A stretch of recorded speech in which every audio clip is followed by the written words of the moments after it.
Last class में हम लोगों ने क्या देखा था कि फॉर्म फैक्टर और पीक फैक्टर कैसे निकालते हैं। ठीक है, हमने तुम लोगों को एक टास्क भी दिया था कि क्या कहते हैं, हाँ, फुल वेव रेक्टिफायर का फॉर्म फैक्टर और पीक फैक्टर निकाल कर रखना है ना। तो तुम लोगों ने निकाला भी होगा होपफुली, और वो फॉर्म फैक्टर और पीक फैक्टर जो है वो फुल साइनसोइडल वेव की तरह ही आ रहा होगा, है ना, वैसा ही आता है, इसमें कोई वरी करने वाली बात नहीं है।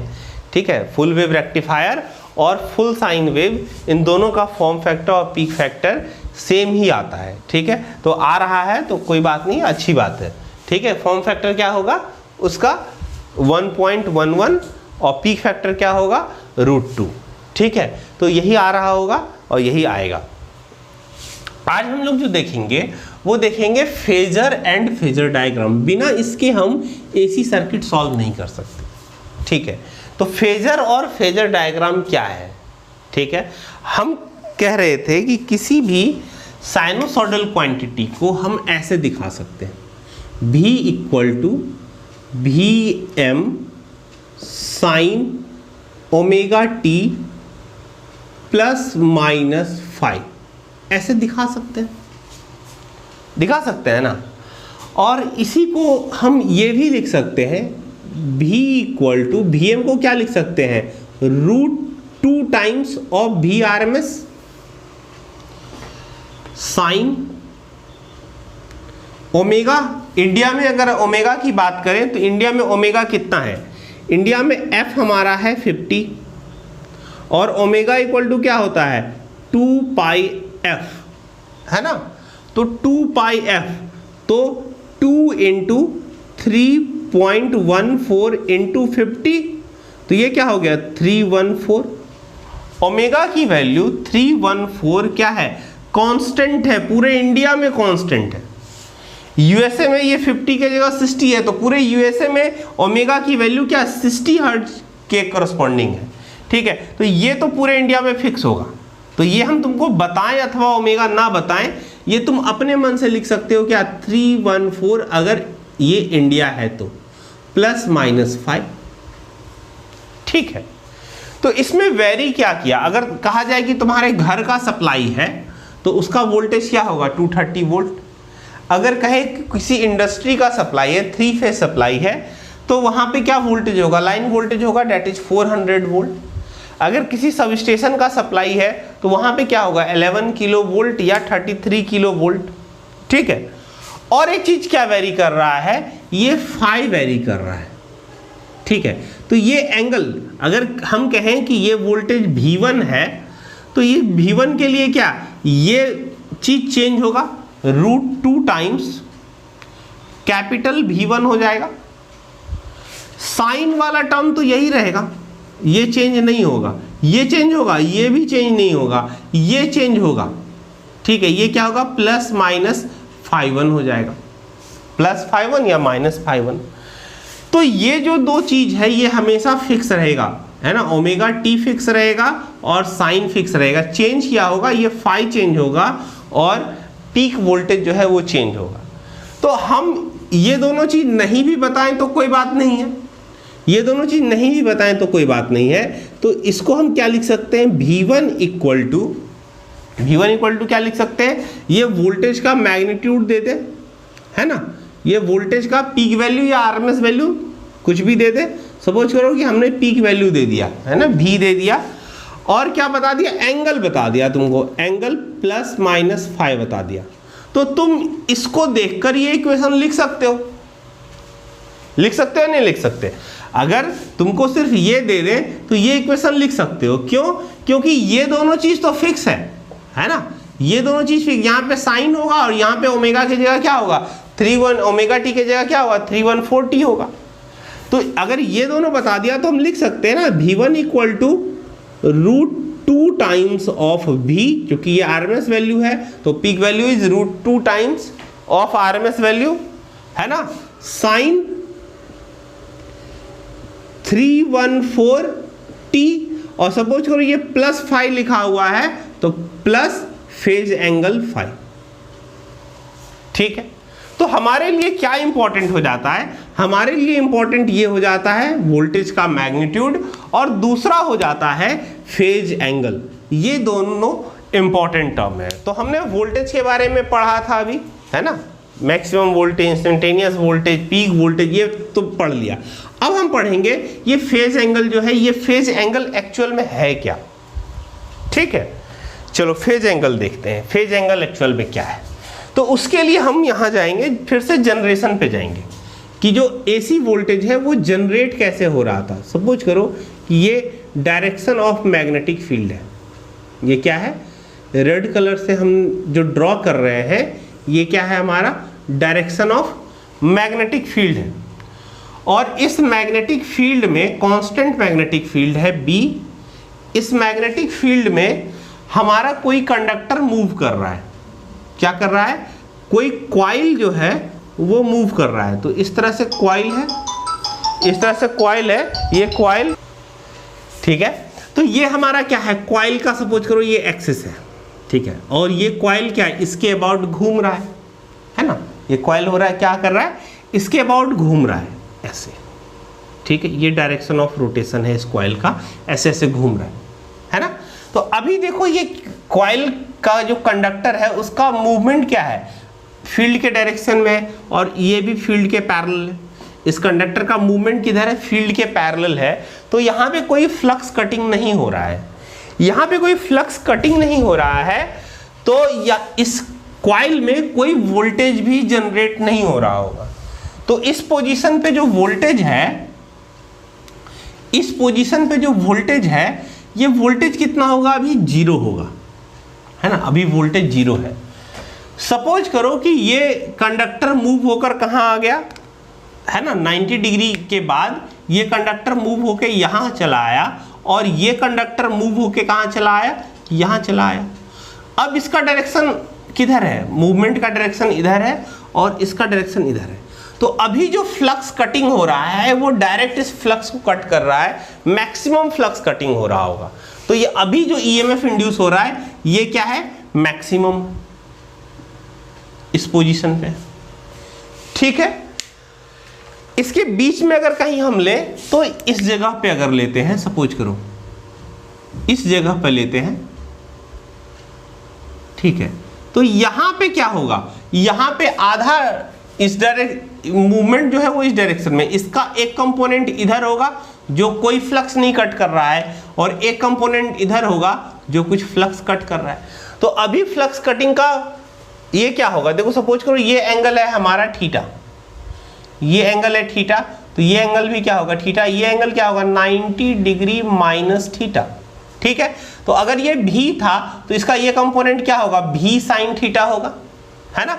तो यहाँ पे बीच में कहीं अगर हम देखें, ये बीच में अगर हम देखें थीटा एंगल पे, थीटा एंगल पे अगर हम बीच में कहीं पे देखें इस जगह पे, तो इसका मैग्नीट्यूड क्या होगा, जो भी मैक्सिमम है उसका साइन थीटा, है ना, जो भी मैक्सिमम वैल्यू है उसका क्या, साइन थीटा। तो यहाँ पे भी अगर हम लिखना चाहें तो क्या है, मैक्सिमम वैल्यू, यहाँ पे जो भी वैल्यू है भी एम साइन थीटा होगा, ठीक है, ये होगा। फिर देखो जब ये इधर वापस होके यहाँ पे आएगा और ये कंडक्टर जो है यहाँ चला जाएगा, तो फिर से ये क्या हो जाएगा, 0, फिर से ये क्या हो जाएगा, 0।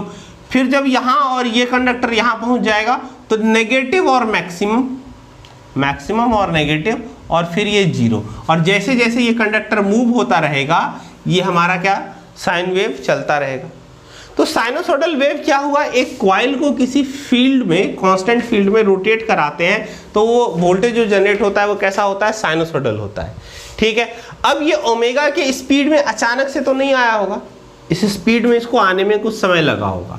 अच्छा, t=0 का मतलब क्या समझते हो, कि जब ये मशीन स्टार्ट हुआ तब नहीं, जब से हम इसको देखना शुरू किए, जब से हम इसको एनालाइज करना शुरू किए तब का टाइम क्या है, 0 है। तो अगर हम किसी का इक्वेशन इस तरह से लिखते हैं, v=Vm sine omega t plus 0 degree, तो हम क्या मानते हैं, हम ये मानते हैं कि ये इस पोजीशन पे था, ठीक है। लेकिन ये जब हम देखना शुरू किए तब ये इसी पोजीशन पे हो, ये जरूरी तो नहीं, किसी एंगल पे होगा। ये जिस एंगल पे होगा ये इनिशियल एंगल ही क्या कहलाता है, हमारा phase angle, t equal to 0 पे ये जिस भी एंगल पे होगा ये एंगल ही हमारा क्या कहलाता है, फेज एंगल कहलाता है। तो हम क्या इसको जनरलाइज कैसे करते हैं, v equal to V M sine omega T plus एक जनरलाइज एंगल डाल देते हैं कि फाई, कि ये फाई एंगल पे होगा। सपोज और यहाँ पे थीटा है तो ये क्या होगा, थीटा एंगल पे होगा। ठीक है, तो थीटा हमारा क्या है, this is the phase angle.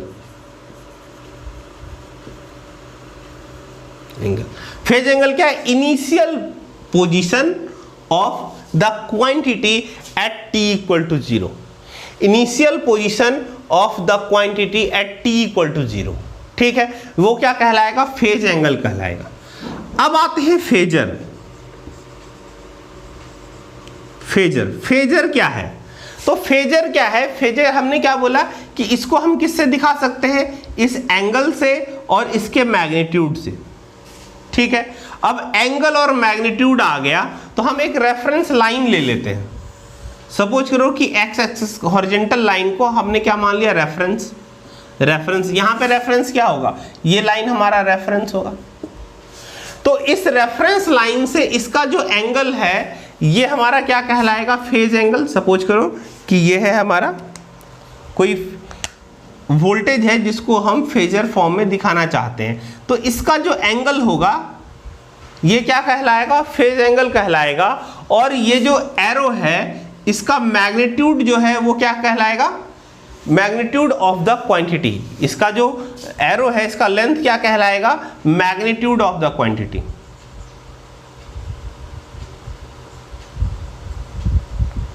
Of the quantity, ये लेंथ क्या कहलाएगा, मैग्नीट्यूड ऑफ द क्वांटिटी। और ये जो एंगल है ये क्या कहलाएगा, फेज एंगल।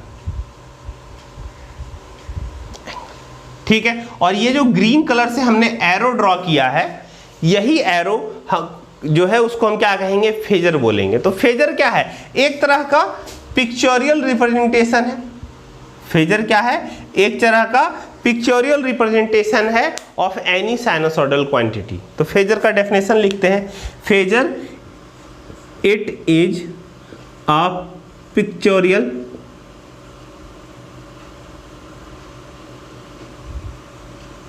Representation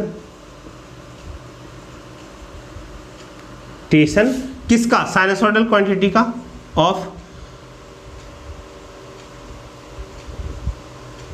सॉइडल quantity. ठीक है, which is an arrow,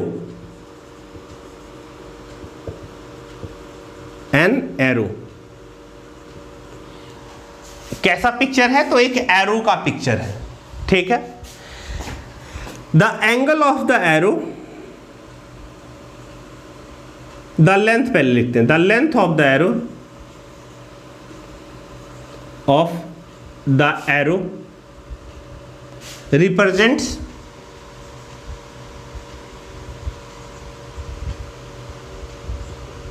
the phase angle, नहीं, length of the arrow represents the magnitude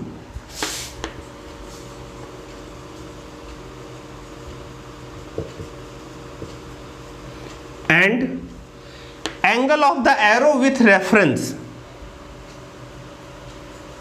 angle of the arrow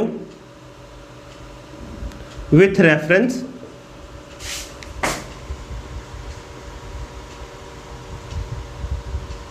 represents the phase angle,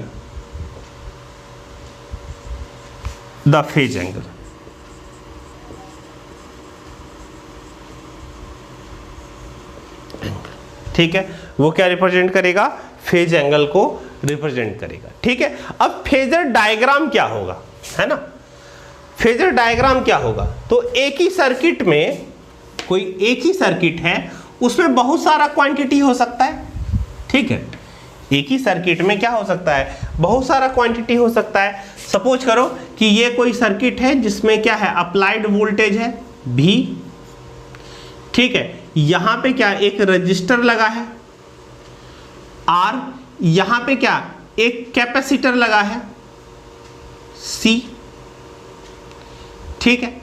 अब देखो यहां पे क्या होगा, वोल्टेज कैसा है, साइनोसॉइडल है, तो इसमें ये जो करंट फ्लो हो रहा होगा नेट करंट आई, ये भी साइनोसॉइडल होगा। इस कैपेसिटर में जो करंट फ्लो हो रहा होगा IC, ये भी साइनोसॉइडल होगा। और इस रजिस्टर में जो करंट फ्लो हो रहा होगा IR, ये भी कैसा होगा, साइनोसॉइडल होगा, ठीक है। और ये सारे साइनोसॉइडल क्वांटिटी को हम क्या अलग अलग एरो से दिखा सकते हैं। ये जो V है उसको एक अलग एरो से दिखाए, ये जो I है इसको अलग एरो से दिखाए, ये जो IC कैपेसिटर करंट है इसको अलग एरो से दिखाए, ये जो IR है इसको हम अलग एरो से दिखाएंगे, ठीक है।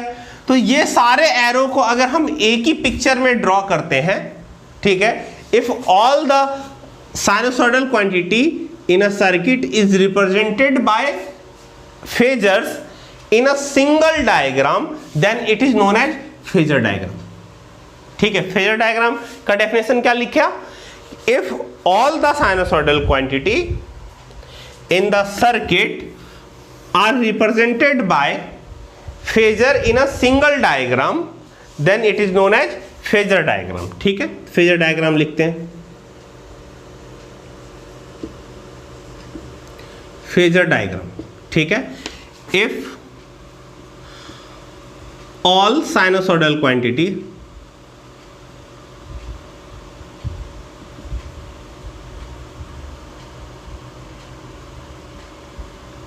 T is represented by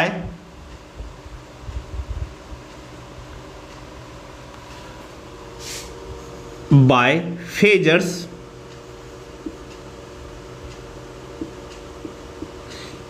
in a single diagram,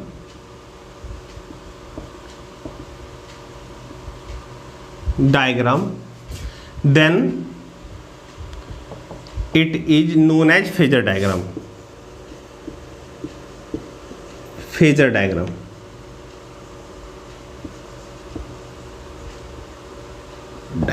ठीक है। तो इसको हम क्या कहेंगे, फेजर डायग्राम कहेंगे, ठीक है। तो ये किसके बारे में था, फेजर एंड फेजर डायग्राम के बारे में था, ठीक है। नेक्स्ट क्लास में अब हम इतने एलिजिबल हो गए हैं कि हम रजिस्टर, इंडक्टर और कैपेसिटर ये एसी साइनोसॉइडल क्वांटिटी के साथ किस तरह से बिहेव करता है उसको स्टडी कर पाए। अब हमको फेजर भी आता है, साइनोसॉइडल क्वांटिटी का डिफरेंट रिप्रेजेंटेशन भी आता है, ठीक है। तो हम इस चीज़ को देख सकते हैं। एक बार समराइज करके देखते हैं कि हमने साइनोसॉइडल क्वांटिटी को कितने तरह से रिप्रेजेंट करना सीखा है।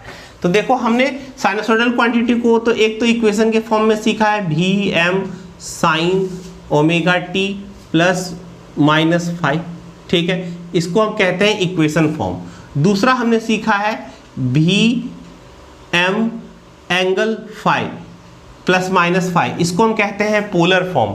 और ये जो रिप्रेजेंटेशन का तरीका है इसको हम कहते हैं फेजर फॉर्म। एक और फॉर्म होता है that is the complex form. इसमें हम क्या लिखते हैं, V equal to V alpha plus minus J V beta, ठीक है। अगर इस फॉर्म में रिप्रेजेंट करते हैं तो हम इसको बोलेंगे कॉम्प्लेक्स फॉर्म। इसमें अल्फा क्या है, इस फेजर का रियल कंपोनेंट V अल्फा, और V बीटा क्या है, इस V का, इस फेजर का इमेजनरी कंपोनेंट। अगर horizontal component is the real component, this is V alpha, और अगर हम इसका इमेजनरी कंपोनेंट वर्टिकल कंपोनेंट ले तो ये क्या होगा, V बीटा होगा, ठीक है। तो अगर इसको, इस V अल्फा और V बीटा को हम इस फॉर्म में अगर लिखते हैं तो ये हमारा क्या कहलाएगा, कॉम्प्लेक्स फॉर्म। तो टोटल 4 तरह के फॉर्म हो गए। एक इक्वेशन फॉर्म, ठीक है, दूसरा है पोलर फॉर्म, तीसरा है कॉम्प्लेक्स फॉर्म। ये कॉम्प्लेक्स फॉर्म कहाँ से डिराइव हुआ है, फेजर से ही डिराइव हुआ है, ठीक है। और चौथा है फेजर, ठीक है। तो 4 रिप्रेजेंटेशन हो गए, equation, polar, complex and phasor, ठीक है, तो यहाँ पे ये फंडामेंटल ऑफ एसी जो है तुम्हारा खत्म होता है। नेक्स्ट क्लास में हम शुरू करेंगे कि ये आरएलसी जो सर्किट है वो फेजर में किस तरह से ये साइनसॉइडल क्वांटिटी के साथ किस तरह से बिहेव करता है। ठीक है, चलो यहीं खत्म करते हैं। Thank you.